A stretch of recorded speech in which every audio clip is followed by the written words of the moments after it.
football wins their home opener. And baseball and softball gear up for the fall season. All this and more coming up on the Penguin Rundown.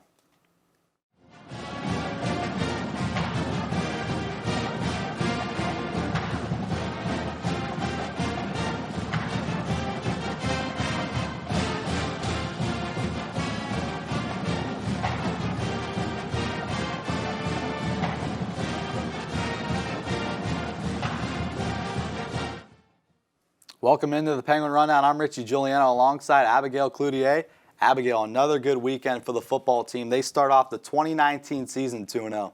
I know, couldn't ask for a better weekend in the Ice Castle, and we're hoping to repeat that again on Saturday. And the women's soccer team also picking up a win this weekend. And for more information on the soccer team, that's where you're going to get us started.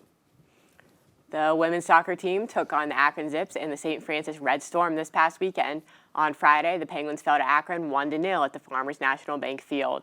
On Sunday, Youngstown State traveled to St. Francis and captured a 3-2 victory. Freshman Marcella Sizer scored 2 goals. Both were answers to St. Francis goals. With Sizer evening the game at 2, sophomore Raquel Costa Correa would score her first collegiate goal, the go-ahead score that led to victory. With the win, the Penguins sit at 2-4 on the season. Our very own Kelsey Norris spoke to Sizer and Costa Correa, and here's what they had to say about their thoughts on the season, personal goals, and the overall team chemistry. Yeah. It's very different, obviously, but it's really like a faster pace and stuff. You're playing tougher teams. Like for my high school, my league wasn't very good at all, so now we're going up against competition, and I love that. And it's kind of similar to high school too, like with how close you are to your teammates. They're like family. Yeah, well, a lot of us freshmen, we live in the same hall. Like we hang out probably every night there, and then just practices. And before games, we're in the locker room probably an hour and a half before the games, just hanging out with each other. Yeah, I would like to improve on finishing opportunities when I get them, and as a team just come out with a winning season, something that we have never done before.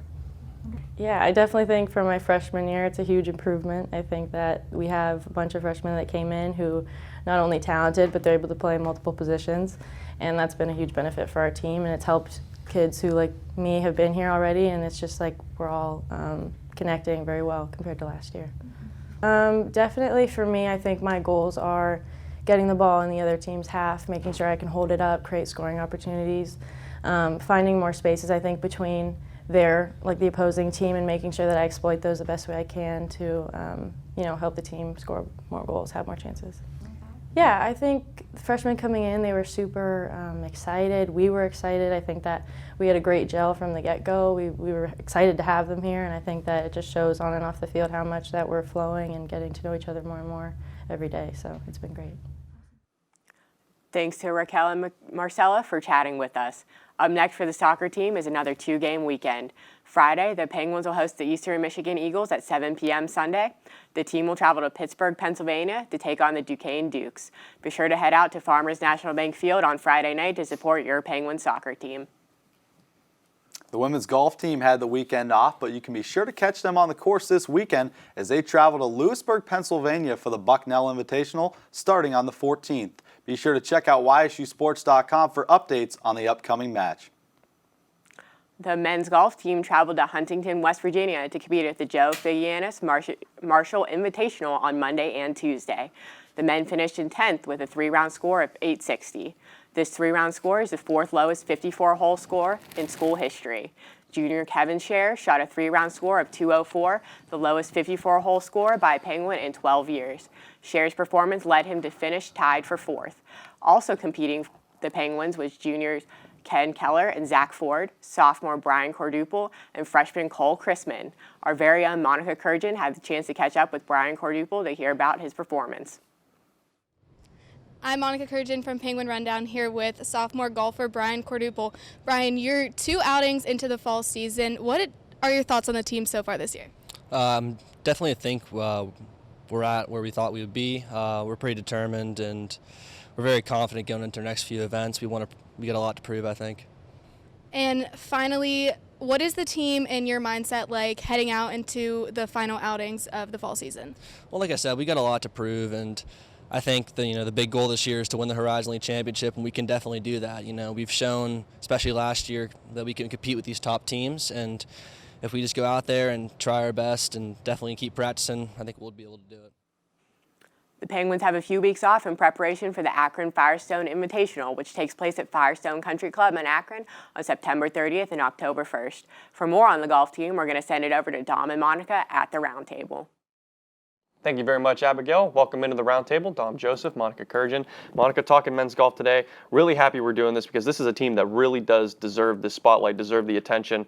So 2 matches down, the Turning Stone Tiger Intercollegiate and the Joe Faganis Marshall Invitational. Abigail just caught us up with that, but can you give us a little bit more insight on those 2 matches? Yeah, absolutely. Like you mentioned, super excited to be talking about the men's golf team finally.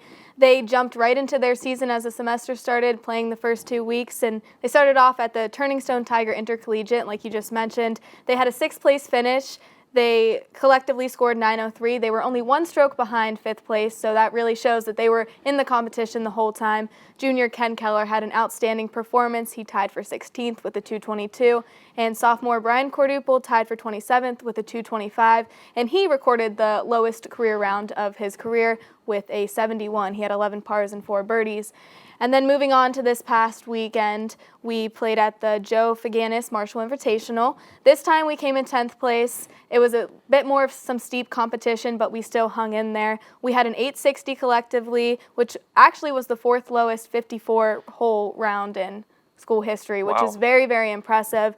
Junior Kevin Schur, a guy that we need to talk about a lot, he had the lowest 54-hole round in 12 years and the 2nd lowest in school history. He tied for 4th and with a 204, so that's really impressive for him. Yeah, absolutely. Brought up Ken Keller. He did a phenomenal job. He played really good this past weekend too, which is important. And then you talked about, of course, Kevin Schur, team captain, and that's one thing that's really important about him. Kevin Schur has done a lot for this team from the captain's role, and you talked to Brian Corduple, interviewed him just moments ago, and he was really praising Kevin Schur. Right. All he could do is speak very highly of Schur. You know, it's really good for the men's golf team to have that person on their team that could fill that leadership role, fill that captain role, and just be someone that really meshes the team together and gives them high hopes for the remainder of the season. Absolutely. Yeah, it's really important to have that guy in your squad that can really just lead the team in every aspect, not only just on the field and on the course, but just leadership-wise as well. That's very important. So we've got 3 matches left. Can you give us an example of what a couple of those are? Yeah, we got 3 matches left in the fall season, starting off with the Akron Firestone Invitational in 2 weeks, so that gives us some time to prepare for that. Yep. Followed by 2 more with the West Virginia Mountaineer Invitational and the Townsend Fall Invitational. So we got 3 outings left, so I'm really excited to see what the men's golf team can do for us. Absolutely, and those are some big invitationals too going down to West Virginia, so it'll be exciting to see what we have in store for the men's golf team. Glad to talk about them, but now we're going to send it back over to Richie and Abigail, who have more. Thank you, Dom and Monica. The volleyball team traveled to the Cornell Invitational this past weekend. The Gwins started off strong with a win over Niagara in 4 sets, but then dropped the next 2 matches to Cornell and Hartford. The Penguins return home Tuesday night to take on Kent State. It was a great non-conference battle, but the Flashes won the match in 5 sets. Although the Gwins lost the match, they did have some remarkable team and career highs. Right side hitter Brooklyn Pea had a career high of 21 kills, and freshman outside hitter Alyssa Oswald also had a career high of 16 kills. The team had a total of 14 blocks in the match versus Kent State, which is the most they have had in the past 3 seasons. Margot Thompson also tied the YSU record for most digs in a 5-set match with 34. Our very own Katie Rogers-Vidala caught up with Coach Alini Scott after the match. So, Coach Scott, what was the team's mindset going into the game after losing back-to-back matches? I didn't think the loss last weekend had anything to do with this weekend. I think the team bounced back all right. We analyzed the losses and came into this match fresh. All right. And what do the Gwins need to do to improve to get ready for Friday's matches? We need to be better offensively. We got to be able to score and keep. You know, we have a 7-point lead. You got to be able to keep it. So that's the focus. All right. And what advice can you give to them? We got to be mentally stronger, and we got to be able to execute under pressure. All right. Thank you to Coach Scott for talking to us. The team will now travel to Maryland this weekend to compete at the Towson Invitational. They will have a doubleheader on Friday, taking on Towson at 1 p.m. and Albany at 4 p.m. They then finish the Invitational with Coastal Carolina on Saturday at 11. We wish the Gwins the best of luck while they compete over the weekend.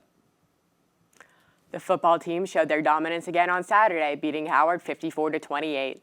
The Gwyn's offense proved strong with 454 yards on the ground and 640 yards total on offense. Leading the way for the Penguins was Braxton Chapman with 132 yards rushing and a touchdown. Junior running back London Pearson had 126 yards on 6 carries, including a 75-yard touchdown run. Nate Mays threw for 182 yards in the air. 99 were on connections to Jeremiah Braswell. The defense finished the game with 5 sacks and 3 turnovers, with Malik Richmond leading the way with 8 tackles, a sack, and a forced fumble.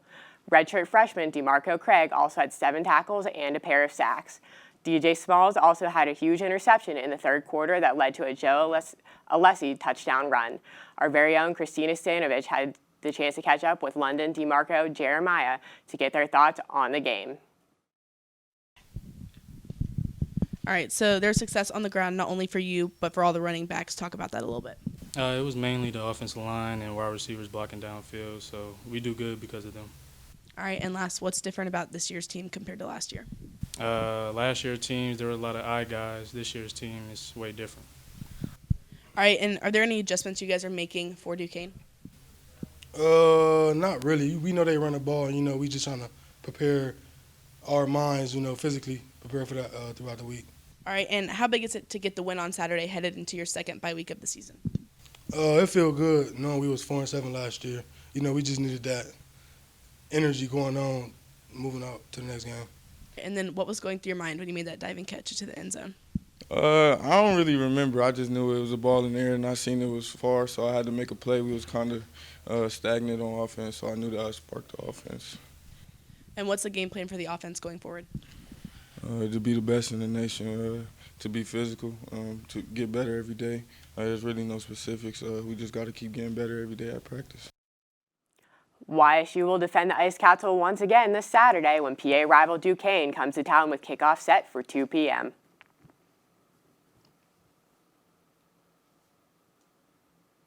The baseball team held its first fall practice on Monday. The team worked on various warm-ups and drills throughout the practice. Amongst the newcomers were 12 freshmen and 4 transfer students. Pat O'Shaughnessy and Matt Broski joined the team as sophomores, while Dominic Bucko and Dylan Carpenter signed on as juniors. The Penguins welcome the newcomers and look forward to working with them in the upcoming season. The baseball team is also holding its first inter-squad scrimmage today, and the baseball alumni game is set for Saturday at 6 p.m. For more baseball news, tune in weekly and check YSUSports.com for the updates. Last Saturday, both the men and women's cross-country teams finished 4th at the 51st Tommy Evans Invitational. For the men's team, Tyler Pullman finished 8th with a time of 19 minutes and 55.2 seconds.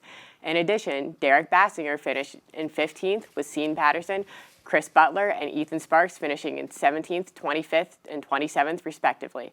On the flip side, the women's team was led by freshman Morgan Cole, who was finished with a time of 18 minutes and 23.4 seconds, good for 9th place in the Invitational and 15th place in Youngstown State history in the 5K. Rounding out the team was Nicole Squattrito, Natalie Fleming, Ashley Rowley, and Maggie Seabest, finishing in 16th, 20th, 23rd, and 27th, respectively. The next event for both teams is in Cedarville, Ohio, where they will be competing in All-Ohio Championships for Saturday, September 28th. We're going to send it over to Kelsey Norris, who has more for us.